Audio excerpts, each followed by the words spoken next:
I grip my water glass too tightly as Mom slides the thick cream envelope across the dining table. The Matthews family crest is embossed in gold on the front, because heaven forbid my sister have a birthday invitation without a custom wax seal. Aren't they gorgeous? Mom beams, watching Bianca distribute the envelopes around the table. The calligrapher said it was the most elegant design she'd worked on all season. Dad clears his throat, chest puffing with pride.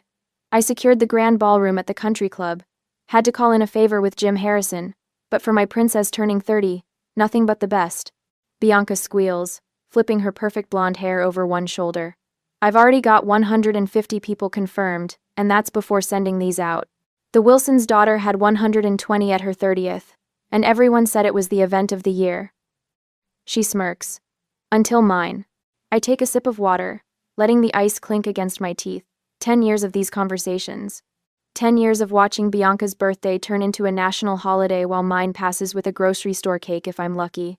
Mom turns to me, sliding a thick manila folder across the table, with her French manicured nails. A platinum credit card sits on top.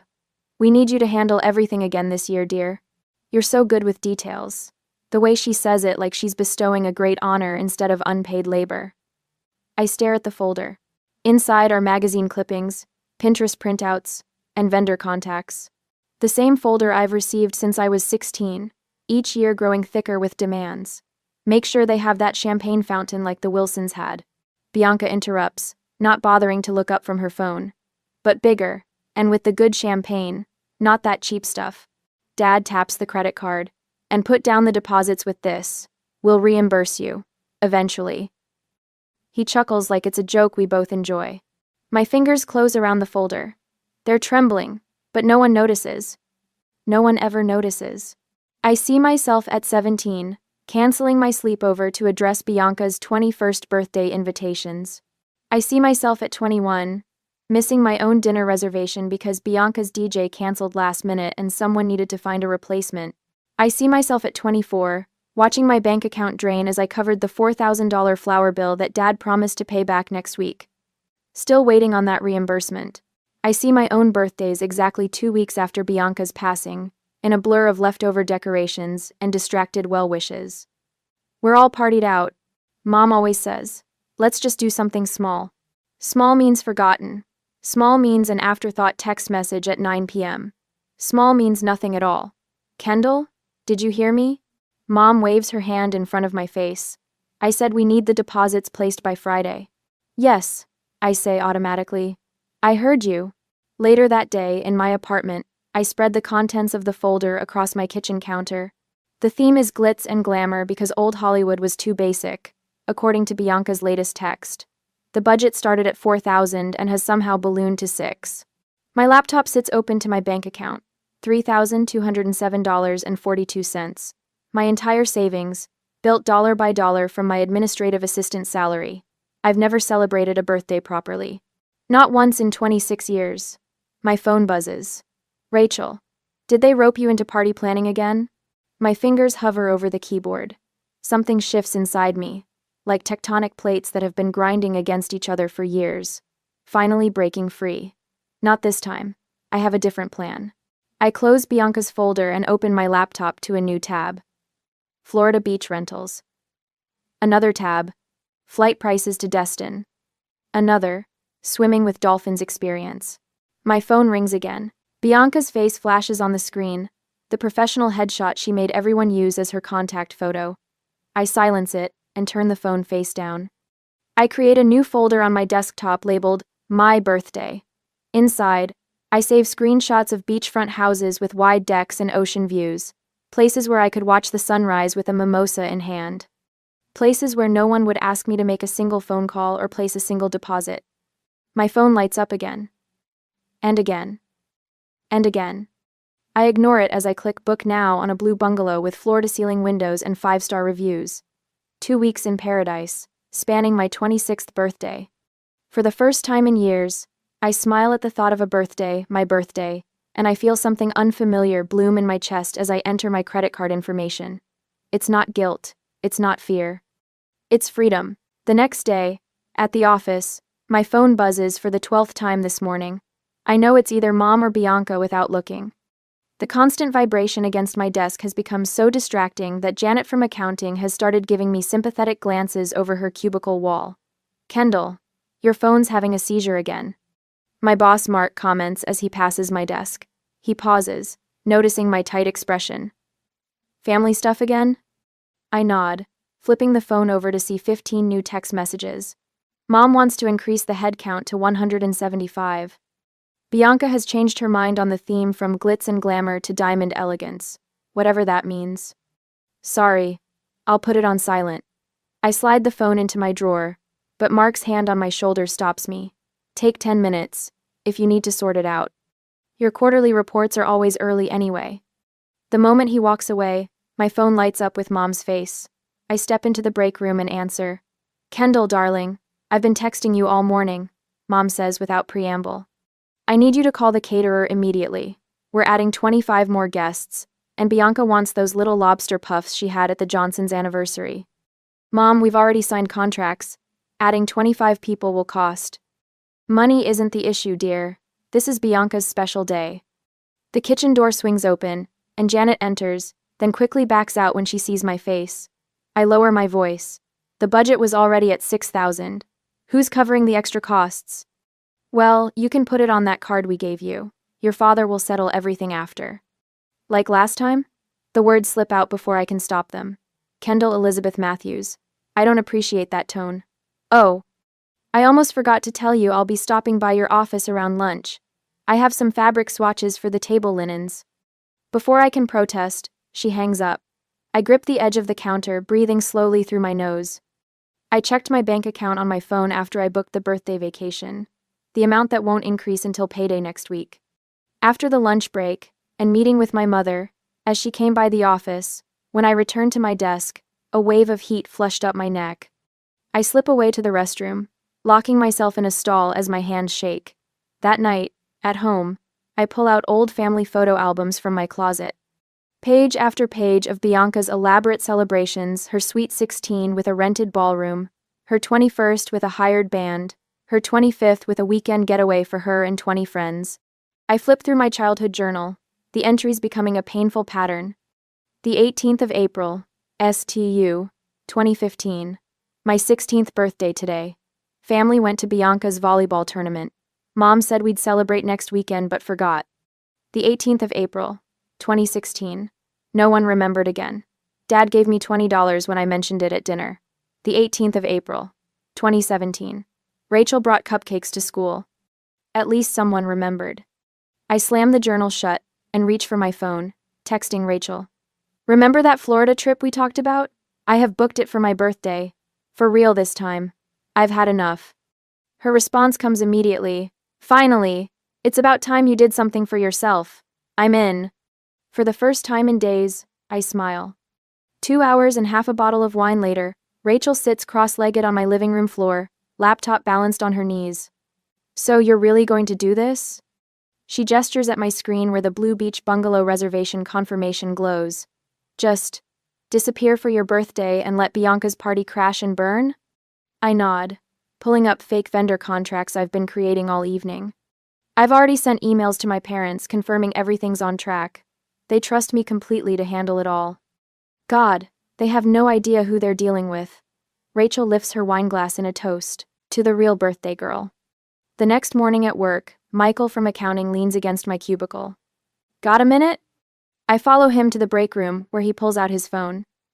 "So I heard about your Florida plan from Rachel. I have these airline miles that are about to expire. How about a first-class upgrade for the birthday girl?" Unexpected tears prick my eyes. "Michael, you don't have to." "Oh please, it's either you or my mother and she'd just complain about the champagne selection." He shows me the confirmation on his screen. Already done. That night at home, my phone buzzed with a text from Aunt Susan. "Heard you're finally doing something for your birthday. Whatever you're planning, I support you 100%. Let me know if you need anything." An hour later, Rachel, Michael, and Lisa sent me their tickets. We are all going together. The contrast between these genuine connections and my family's exploitation feels like stepping from shadow into sunlight. Friday evening. At my parents' house, I spread the fake vendor contracts across my parents' dining table, catering, decorations, entertainment, all with convincing letterheads and deposit confirmations. "We trust you completely, dear," Mom says, not bothering to look at a single page. She slides an envelope across the table. "Here's the deposit money. 2,800 should cover everything, right?" Dad nods absent-mindedly, eyes on his phone. Bianca's upset about the color scheme again. She wants silver instead of gold now. "I'll handle it," I say automatically, the phrase I've uttered thousands of times before. But this time, the words taste different on my tongue. On Monday, 3 days later, I deposited the check into my account. The teller smiles. "Saving up for something special?" I think of the ocean view from my rented bungalow, the dolphin excursion booked for my actual birthday, the first-class plane ticket waiting in my email. "Yes," I answer, feeling the unfamiliar curve of a genuine smile. Something very special, just for me. During a family dinner, or rather another ambush on Saturday that week, the dining room feels smaller than usual, like the walls are inching closer with each minute of this emergency family meeting. 2 weeks before Bianca's birthday, and we're all summoned as if discussing national security. These decorations are completely inadequate. Bianca slams her palm on a catalog page. "This is the most important day of my life. The centerpieces need to be at least twice this size." Mom nods sympathetically while Dad checks his watch. I sit quietly, making notes in my planner, while mentally confirming my flight and booking details. "We'll need to increase the budget again," Dad says, pulling out his checkbook. His eyes flick to me. "Kendall, confront the difference until we get to the bank next week." I nod, the motion automatic after years of practice. My savings account has already recovered from booking my Florida trip, thanks to my salary and a forgotten Christmas bonus I'd stashed away. "Oh," Dad says, pausing mid-signature like he's just remembered something trivial. "Isn't your birthday sometime next month too?" Before I can answer, Mom pats my hand. "We can do pizza at our house for you after Bianca's celebration dies down. Nothing fancy, but still nice." The old Kendall would have smiled gratefully. This Kendall just writes, "pizza," in all caps in her planner, and underlines it 3 times. "Thanks, Mom. That sounds perfect." The next morning, although it's Sunday, I email my boss requesting personal days, my first vacation in 2 years. "Family emergency," I write, which isn't entirely untrue. My emergency need to escape my family qualifies. On Wednesday, before the birthday party, I pack at night, when I'm sure no one will drop by unannounced. Each item feels like a small rebellion: my brightest sundress, the swimsuit I bought 3 summers ago but never wore, sunglasses too bold for practical Kendall. When Bianca texts demanding I find gold-dipped orchids for the tables, I wait 40 minutes before responding. When Mom calls about changing the menu again, I let it go to voicemail until my lunch break. Small rebellions, but they make me stand taller. The final payment for the dolphin swimming excursion hits my credit card on Thursday, scheduled perfectly for my actual birthday. I trace my finger over the confirmation email, something warm spreading through my chest. Mine. For me, finally. That night, my phone rings at 9:47 p.m. Dad's voice booms through the speaker before I can even say hello.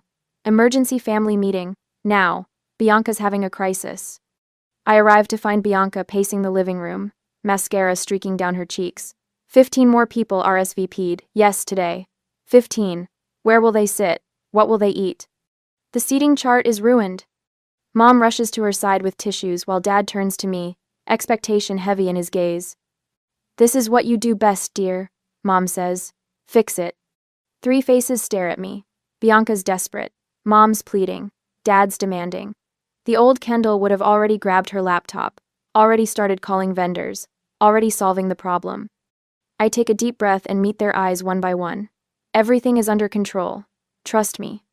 The words hang in the room. To them, I'm promising to handle Bianca's crisis. To me, I'm confirming my escape is perfectly planned. Dad's shoulders relax. "I knew we could count on you." If only they knew. At dawn, the following day, the alarm buzzed at 3:30 a.m., but I was not sleeping. Rachel's text comes exactly 5 minutes later. Outside. Engine off. No lights. I wheel my suitcase silently down the hallway, locking my apartment door behind me. Rachel hugs me before taking my bag. "Operation Birthday Girl is officially underway," she whispers, her grin visible even in the dark. The drive to the airport feels like crossing a border into a new country, one where I matter. Rachel hands me a travel mug of coffee and a birthday card signed by everyone in on the plan.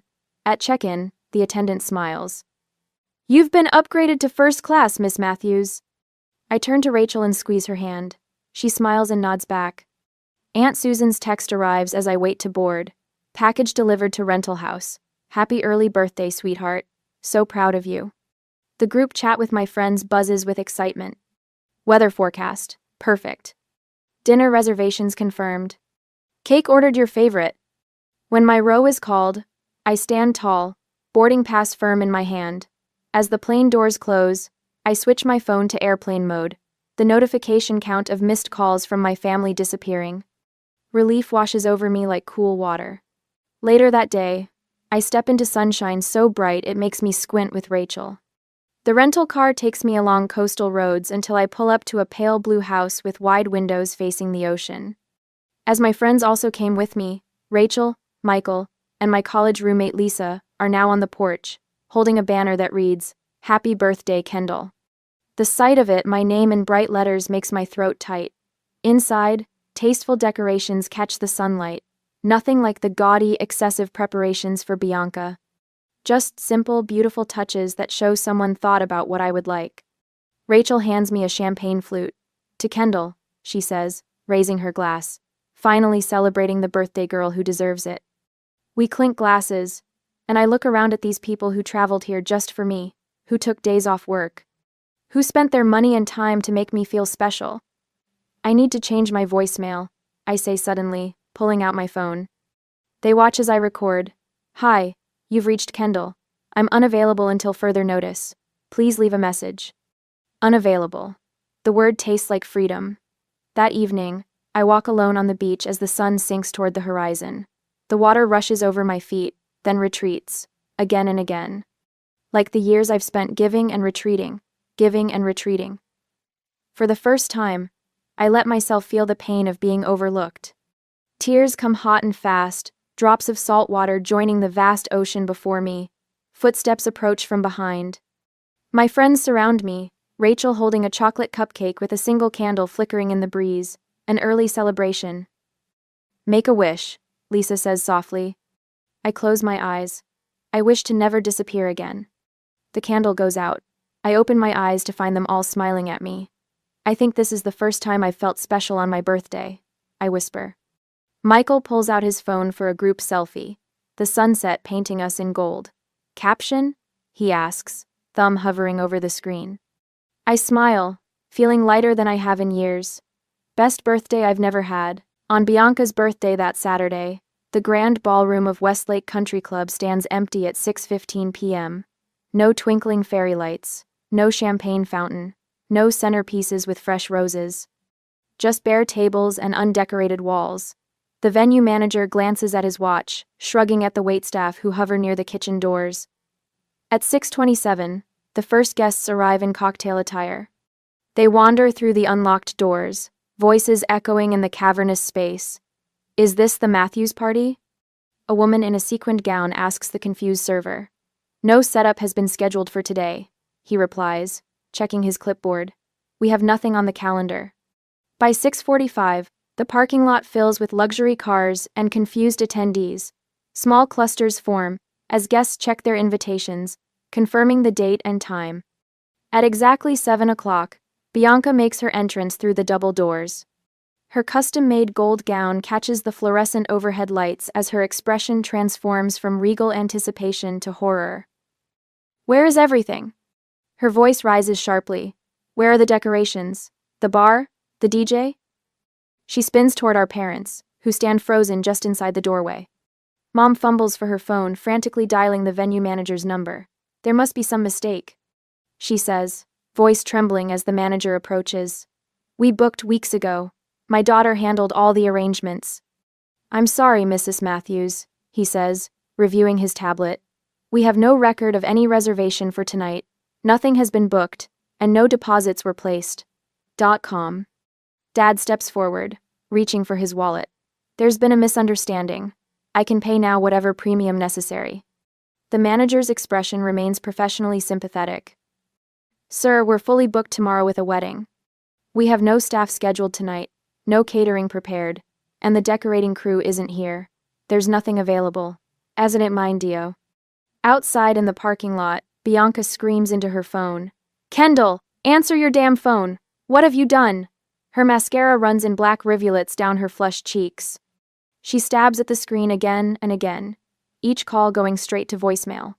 Mom paces between confused guests, phone pressed against her ear. Kendall, this is your mother. Call me immediately.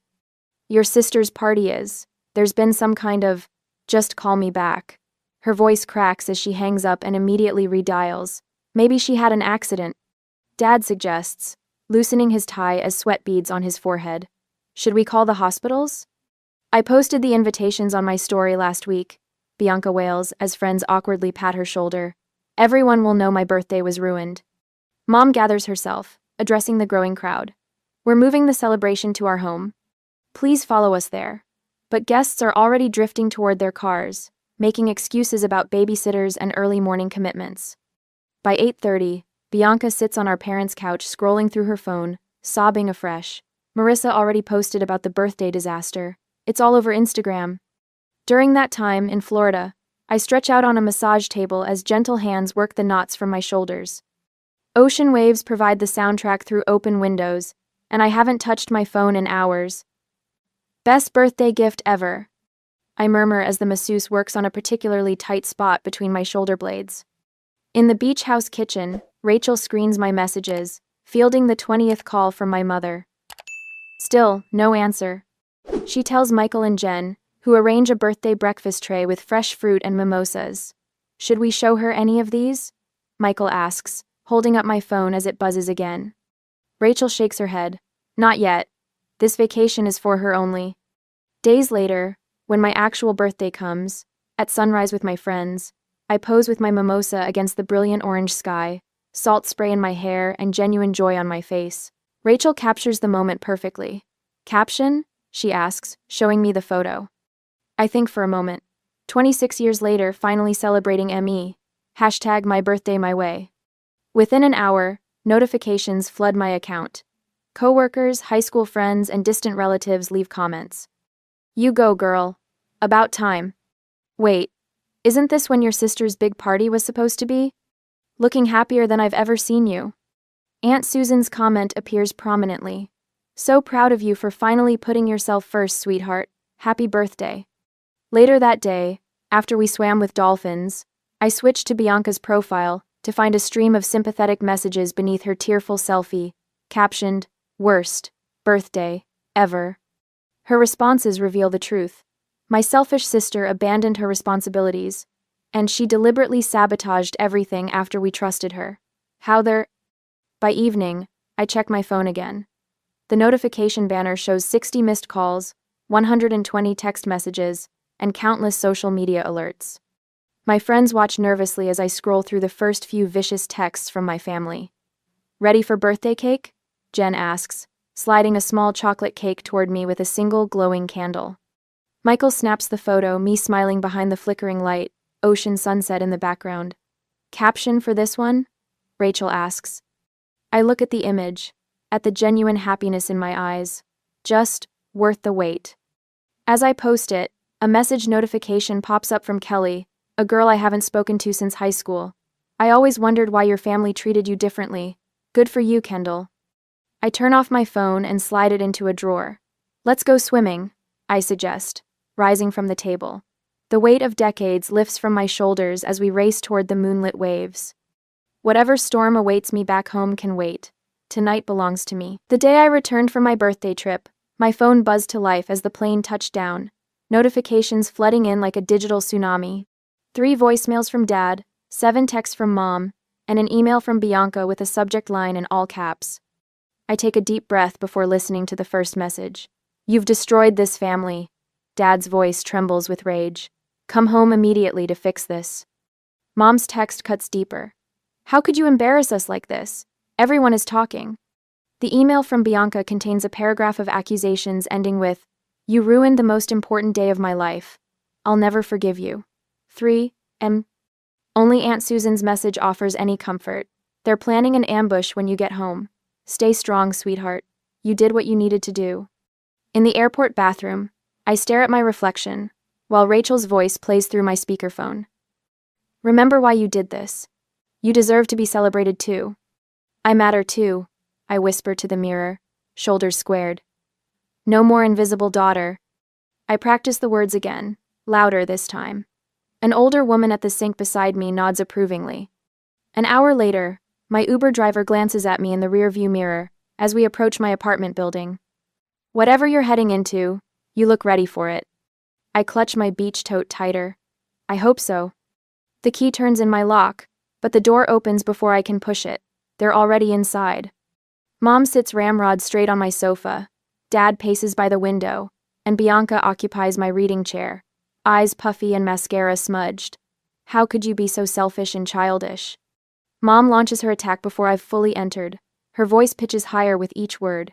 Dad stops pacing, hands shoved deep in his pockets. We raised you better than this, Kendall. You've always been jealous of me.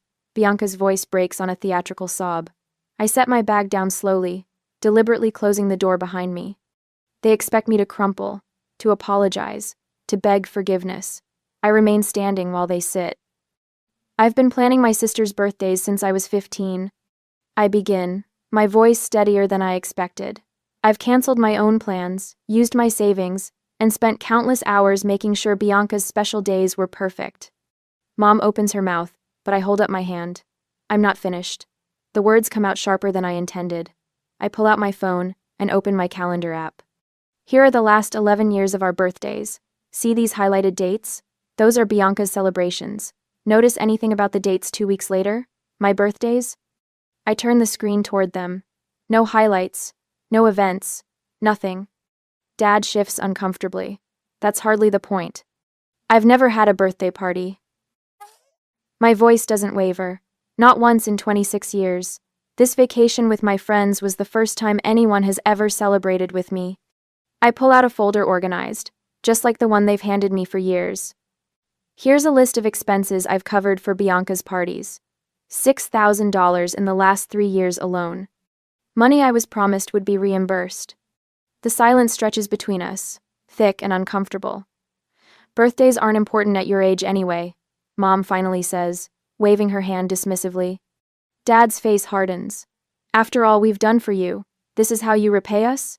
By humiliating your sister in front of everyone we know? You've always been the boring one, Bianca sniffs. Who would even come to your party? Their words hang in the air, revealing the truth I've always suspected but never wanted to believe. I feel something inside me snap clean, like a rubber band stretched beyond its limit. I spent my birthday with people who actually celebrate me, I say quietly. People who see me as more than just Bianca's backup plan. Mom blinks rapidly, surprised by my calm defiance. Dad's mouth opens and closes without sound. I need my apartment key back. I hold out my hand to Mom, who fumbles in her purse, suddenly unsure. From now on, my birthday will be acknowledged just like Bianca's. I keep my voice even as the key drops into my palm. Either we rebuild this relationship with mutual respect, or we don't have one at all. You can't be serious, Dad sputters. After everything. I am completely serious. I move toward the door and open it wide. I think you should leave now. They rise slowly, disbelief etched across their faces. Mom pauses in the doorway. We should discuss this when you're thinking more clearly. I've never thought more clearly in my life. I meet her gaze without flinching. One by one, they file out. Bianca throws a final glare over her shoulder. I close the door firmly behind them and slide the deadbolt into place. In the sudden quiet of my apartment, I press my back against the door and slide down until I'm sitting on the floor. My hands tremble as the adrenaline ebbs, but for the first time in years, the trembling doesn't feel like weakness. It feels like freedom. A year later, during my birthday party, the doorbell chimes as I adjust the string of twinkling lights draped across my living room. My apartment, once a utilitarian space, now bursts with colors. I've chosen vibrant yellows and coral accents that would have terrified the old Kendall. I smooth my hand over the new haircut. I finally had the courage to try shorter, with caramel highlights framing my face. Birthday girl! Rachel swoops in with a homemade cake, followed by Michael and 3 other friends. Behind them stands Aunt Susan, clutching a wrapped package tied with a satin ribbon. Look at you. Aunt Susan says, giving me a proper once-over, standing tall, taking up space. I catch a glimpse of myself in the hallway mirror. She's right. My shoulders no longer curve inward. My smile reaches my eyes. What a difference a year makes. Rachel raises her glass, champagne catching the light. To the year Kendall found her voice, and to many more birthdays celebrated exactly as they should be. The glasses clink together in my small but tastefully decorated apartment. Pictures from Florida hang prominently on the wall, tangible proof of the moment everything changed. My therapist would call this progress. I say with a laugh that comes easily now, Doctor. Whitman helped me understand that one act of self-respect could ripple through every aspect of my life. Since standing up to my family, I've earned a promotion at work, asked for a raise, started dating again. Your mom called me yesterday, Aunt Susan says quietly, as the others chat across the room. She wanted to make sure I'd be here. The birthday card from Mom arrived 3 days ago, on time, with a handwritten note that said simply, thinking of you. Baby steps. Dad still struggles with our new dynamic. Last month he asked when I'd get over this phase. Bianca surprised me though. After 6 months of silence, she texted, Do you want to get coffee sometime? We're rebuilding on new terms. Slowly. Present time, Michael announces, piling colorfully wrapped packages on the coffee table. I unwrap each thoughtful gift books I've mentioned wanting to read. A delicate bracelet. A concert tickets. Aunt Susan hands me her package last. Inside lies a silver frame holding a faded photograph of 4-year-old me blowing out candles on a small cake. I took this before your parents decided. Bianca's celebrations should take precedence, she explains. A note tucked behind the photo reads, There was always someone who saw you. Never forget your worth. My throat tightens. I blink rapidly as I place the frame next to my Florida photos. What do you want for your next birthday? Rachel asks, refilling my glass. Just this, I answer. Presents over presents. Yesterday at work, I noticed Jessica, the new hire, apologizing constantly during meetings. I invited her to lunch and shared my story. You're allowed to have opinions, I told her. You're allowed to take up space. In my nightstand drawer lies my journal entry from last week, the year I stopped disappearing. Later, after candles and cake and laughter, I stand alone on my small balcony. The Florida photos hang visibly through the window. On my refrigerator calendar, 2 birthdays are marked with equal prominence, mine and Bianca's. My phone rings. It's Mom, probably calling about the family dinner next weekend. Kendall, can you help with the decorations for your father's retirement party? You're so good with those details. I take a deep breath. No, I can't help with that. I have my own plans that day. Sometimes the greatest gift you can give yourself is the permission to matter.